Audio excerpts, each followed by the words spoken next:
बिस्मिल्लाहिर्रहमानिर्रहीम अस्सलाम वालेकुम। आपका दोस्त सलमान हैदर। दुआ है परवरदिगार से कि उसने आपको और आपके अहले खाना को अपनी हिफ्ज़ व अमान में रखा हुआ। जिस वक्त पाकिस्तान में पाकिस्तानी इफ्तार की तैयारियां करें, वहाँ कुछ बड़े बड़े काम भी हो रहे थे जी। मैंने कहा मैं आपको वो बता दूं, कप्तान ने ना सिर्फ जेल हुकाम बल्कि अदालती हुकाम को एक ज़बरदस्त किस्म का इनकार किया, बल्कि एक अहम मुतालबे पर डट भी गए हैं। इस मौके पर शायद ये इमरान खान साहब ही कर सकते हैं।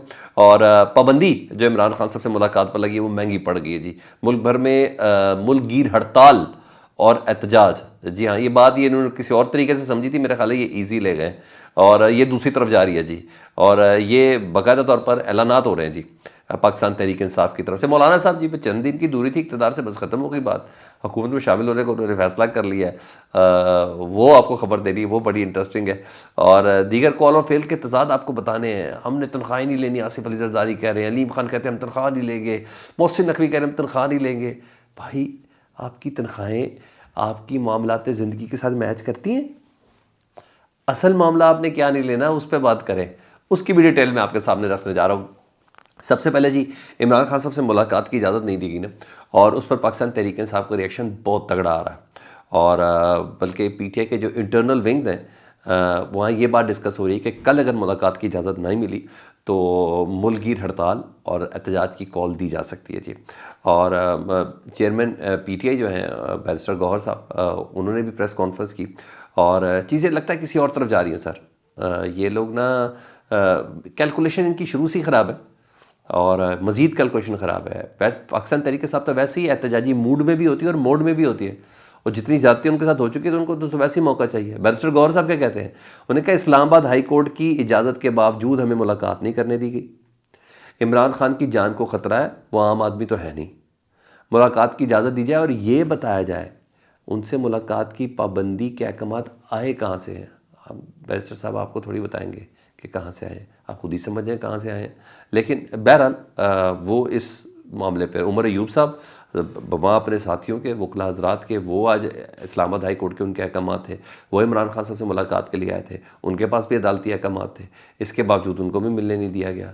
वो कह रहे हैं कि सुप्रिटेंडेंट डयाला जेल और असिस्टेंट सुप्रिटेंडेंट डयाला जेल दोनों ही भाग गए हैं और जेल हुकाम को कौमी असम्बली बुलाएंगे, यानी पब्लिक अकाउंट्स कमेटी में बुलाएंगे, वहाँ से पूछेंगे, उनके अकाउंट्स वगैरह भी देखेंगे, भाई कौन मैनेज कर रहा है ये तमाम चीज़ें। तो पाकिस्तान तहरीक साहब एक स्टेप आगे ही चल रही है। मैं कुछ तजादात की बात करनी, फिर आखिर में इमरान खान साहब के उस बोल्ड स्टेप की बात करनी जो इमरान खान साहब ही ले सकते हैं, ये आज की तारीख में किया है इमरान खान साहब ने जेल के अंदर से। अच्छा जी, खुला तजाद देखें सर, आसिफ अली जरदारी साहब कहते हैं कि मैं सदारत की कुर्सी पे बैठूंगा तो मैं तनख्वाह नहीं ले रहा जी। मोहसिन नकवी साहब ने भी कह दिया जी। और ग्रुप ऑफ चैनल्स के मालिक और उसके अलावा दीगर कारोबार उनके अपने हैं, उन्हें कहा मैं भी तनख्वाह नहीं लूँगा। अलीम खान साहब कहते हैं भाई मैंने भी तनख्वाह नहीं लेनी। मतलब एक पॉजिटिव इमेज बनाने की कोशिश की जा रही है ना, बिल्ड किया जा रहा है। उधर पंजाब भी तो आप ही की कंटिन्यूटी है ना सर। आप तजाद चेक करें, सरकारी ऐलान हो गया है हुकूमत पंजाब का, सारी बातें बेटी वज़ीर आला है तो उन्होंने ये करना ही करना है, मगर ऐलान हो गया कि हाँ पाकिस्तान पंजाब की आवाम के जो टैक्स का पैसा है ना, जी हाँ, जिस तरह भी लिया जाता है, निचोड़ा जाता है, वो बल्कि तोड़ा जाता है, हमें जिस तरीके से भी लिया जाता है, वो जो पैसा है ना वो एक अदद MNA मियाँ मोहम्मद नवाज शरीफ साहब के प्रोटोकॉल पे लगाया जाएगा।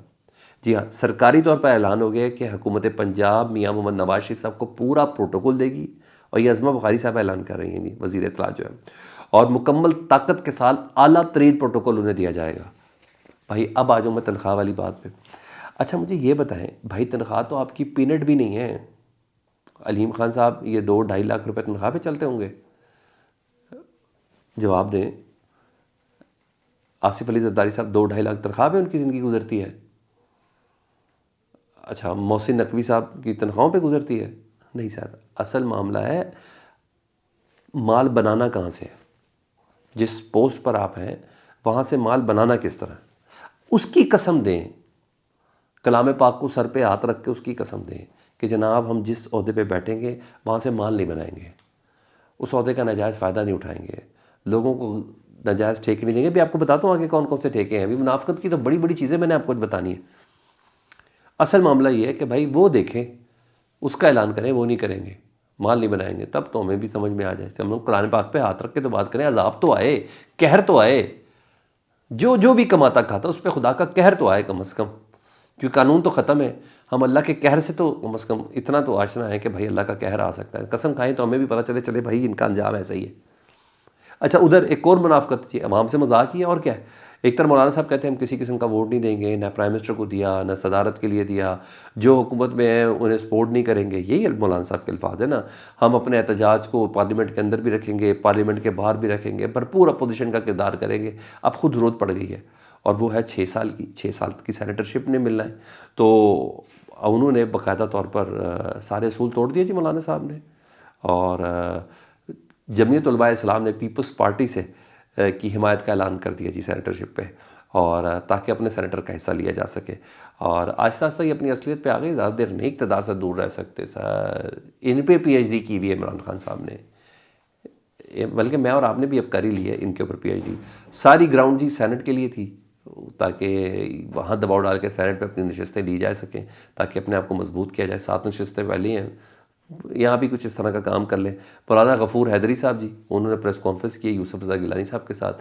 यूसुफ रज़ा गिलानी साहब को चेयरमैन सेनेट के लिए, और वो उधर से बलूचिस्तान में उनकी हिमायत करेंगे जी। ये फ़ैसला हो गया सर। अल्लाह अल्लाह खैर अल्लाह। मुनाफिकत है ना सर, रमज़ान में शैतान बंद हुआ, सियासतदान नहीं बंद हुआ। जी हाँ, वो अपनी, हाँ मगर ये सियासत है, सॉरी शैतानी काम नहीं है, ये सियासत है, वो तो वो कर सकते हैं। वफाकी काबीना में जी अहम वजारतें हैं जिनमें अभी तक तैनाती नहीं हुई। ये इशारा है कि ये तमाम की तैनाती अला पीपल्स पार्टी के लिए रखी गई है, ठीक है। उनमें से एक बड़ी अहम तरीन वजारत मवासलात, जिन्होंने मोटरवे बनानी है, सड़कें बनानी है जिन्होंने, इस पर जितना पैसा है ना सर, इतना किसी में कहाँ पैसा है, ठीक है जी। और वो उस पर अभी तक वज़ीर तैनात नहीं किया गया। वजारत हज, जी हाँ, उस पर वज़ीर तैनात नहीं किया गया। अमूर कश्मीर, जी हाँ, जो हमारी शहर है, उसके इस पर भी बड़ा पैसा होता जी, उस पर नहीं किया गया। वजारत सेहत, इस पर भी अभी वज़ीर तैनात नहीं किया। मौसमियाती तब्दीली, क्लाइमेट चेंज, पूरी दुनिया का सबसे ज़्यादा फोकस है जी, वो इधर भी बहुत कुछ आपको पता है मिलता है NGOs के थ्रू और यूनाइटेड नेशंस के थ्रू जी, और बहुत बहुत बहुत बहुत कुछ है इसमें जी। और वजारत आबी वसाइल, जी हाँ, इसके भी वज़ीर नहीं बनाए गए। मतलब समझ आए कि ये सब पीपल्स पार्टी के लिए रखा हुआ है, तो सिर्फ थोड़ा सा वेट कर लें। मौलाना साहब की बात भी कोई नहीं मान रहा था ना कि वो अड़ गए असूलों पे, हमने आपको बता दिया। तो ये है, मगर हाँ मुस्लिम लीग, ये तो आवाम को तो पता चल गया, पता है कि सब इनकी मिली भगत है, मगर मुस्लिम लीग नून के अंदर लोग बड़ी तकलीफ़ में है कि नॉन इलेक्टेड बंदों को आप लोगों ने वज़ीर कैसे बना दिया है, कैसे बना दिया है। इवन चौधरी सालिक साहब को जी, उनका चौधरी सालिक साहब का काम है ओवरसीज़ पाकिस्तानियों का वज़ीर बनाने का। भाई ये आम तरीन वजारत थी, इसने मौजूदा हुकूमत को लिंक करना था बैरून मुल्क पाकिस्तानियों के साथ, उन तक को बनाया गया। तो मेरे फड्डे इनके आपस में बड़े ज़बरदस्त किस्म के पड़ गए, ये मैं आपको बता दूँ। ओए होए होए, आपको मज़ा आ जाएगा ये क्या बनने जा रहे हैं। तो बहरहाल यह चीज़ है। तो उसी हमारी स्टोरी दुरुस्त हुई जी, ब्लूमबर्ग ने इसको सच साबित किया जी। और हम कहते थे कि IMF नाराज़ है जी इसहाक डार साहब से, वो काबिल कबूल नहीं, और दीगर स्टेक होल्डर्स के लिए इसहाक डार साहब काबिल कबूल नहीं है। और ब्लूमबर्ग ने स्टोरी लगाई है कि जी पाकिस्तान में वज़ीर ख़जाना की तैनाती में ना जो ताजिर बरदरी है उसने बहुत मुस्बत रिस्पॉन्ड दिया है, ये ब्लूमबर्ग कह रहा है जी। और मोहम्मद औरंगज़ेब साहब की तैनाती IMF के नए प्रोग्राम से पहले बहुत अहम है। सरमायाकारों की दिलचस्पी नए वज़ीर ख़जाना की तैनाती में थी, इसहाक डार साहब की नहीं थी। और टेक्नोक्रेट के वज़ीर ख़जाना तैनाती चैलेंजेस निपटने में मददगार साबित होगी। सर ये IMF से मुज़ाकरात में वज़ीर ख़जाना का कलीदी किरदार होगा, ये कह रहा है ब्लूमबर्ग। और मेरी नज़र में ये ब्लूमबर्ग नहीं कर रहा है, ये तारीफ़ IMF कर रहा है। Fasten your seat belt sir, ये महंगाई को कंट्रोल करेंगे काबीना, और ये महंगाई करेंगे वो भी काबीना। लेट्स सी, देखें क्या होता है। बहरहाल मेरे लिए तो कोई चीज़ एम्बिग्यूटी में नहीं है, कन्फ्यूजन में नहीं है। इमरान खान साहब के जी कुछ केसेस थे ना जो अडियाला जेल में थे, कुछ बाहर थे। 9 मई के मुख्तलिफ अदालतों के अंदर केसेस थे, लाहौर हाई कोर्ट के कुछ केसेस थे। तो उसमें बताऊँगा अदालती अमला आता था, इमरान खान साहब से ना जेल में बायोमेट्रिक कराता था, हाज़िरी लग जाती थी, अल्लाह अल्लाह खैर से अल्लाह। तो बड़ा कहा जाता था कि जी वीडियो लिंक के ज़रिए कर लें और वो कर लें। आज इमरान खान साहब ने इनकार कर दिया अदालती अमले को। उन्होंने कहा आज के बाद मेरी बायोमेट्रिक की हाज़िरी इधर नहीं होनी, मुझे बाकायदा तौर पर वीडियो लिंक के ज़रिए हाज़िरी कराएं अदालतों में, तो निकल जाए यहाँ से, वरना मैं नहीं होऊंगा। तो इमरान खान साहब ने ये फैसला कर लिया, बहुत हो गया ये डांग टपाऊ काम, मेरे जिन जिन अदालतों के अंदर मेरे केसेस हैं वहाँ मुझे वीडियो लिंक के ज़रिए मेरे पेश किया जाए। Very bold step. अगर मुलाकात पे पाबंदी है तो हाँ, अगर अदालत में तो मुझे इस तरह बुलाया, जो अदालत ने हुक्म दिया उसको उस पर अमल करें, मुझसे आके अंगूठे लगवा के मेरी बायोमेट्रिक ना करवाएं। Very bold step.